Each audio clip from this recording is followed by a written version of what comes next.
force de boulot, ça c'est un excellent allume-feu naturel. Même s'il est humide, il s'allume.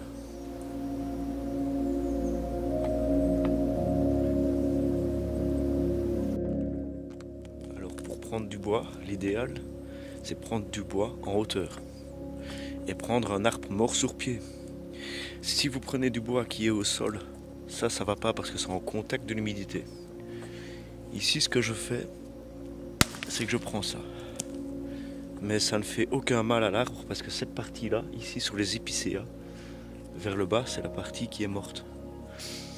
La partie qui sera vivante, ce seront plutôt les rameaux, donc les branches qui seront en hauteur, munies d'aiguilles. Alors pour faire du feu facilement, il faut mettre par section, c'est-à-dire il faut du plus fin jusqu'au moyen au plus gros. Pour trouver du bois sec, comme je vous ai dit, c'est le bois mort sur pied. L'idéal, c'est de le fendre en deux et de prendre le cœur qui sera le plus sec. Alors ici, il y a un truc qui est sympa, c'est ceci, ça s'appelle la sapinette. Donc ces petites brindilles vont s'enflammer comme rien. Donc ça, il en faut beaucoup pour commencer et démarrer le feu. Attention que le feu de forêt est interdit.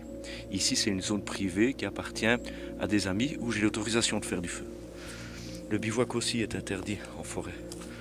Donc, bien vous renseigner et faire attention, il faut sécuriser votre feu aussi.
J'ai mis mon cheese naan dans les braises. Comme ça va bien le cuire, ça va bien le réchauffer, ça va bien le durcir. En sachant que ici, c'est du bois qui n'est pas toxique. Parce que par exemple, il ne faut pas faire ça avec de l'if. L'if, c'est un bois mortel. Donc il vaut mieux éviter de mettre des molécules mortelles dans sa nourriture. Donc ici, c'est de l'épicéa. L'épicéa est comestible, il n'y a pas de souci. Le fromage de chèvre à l'intérieur va être fondant, ça va être magnifique.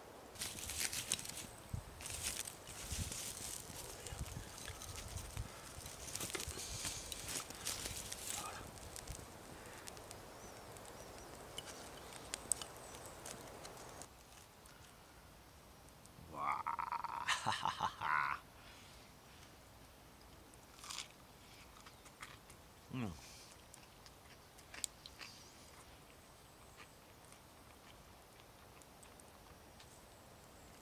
Une tuerie.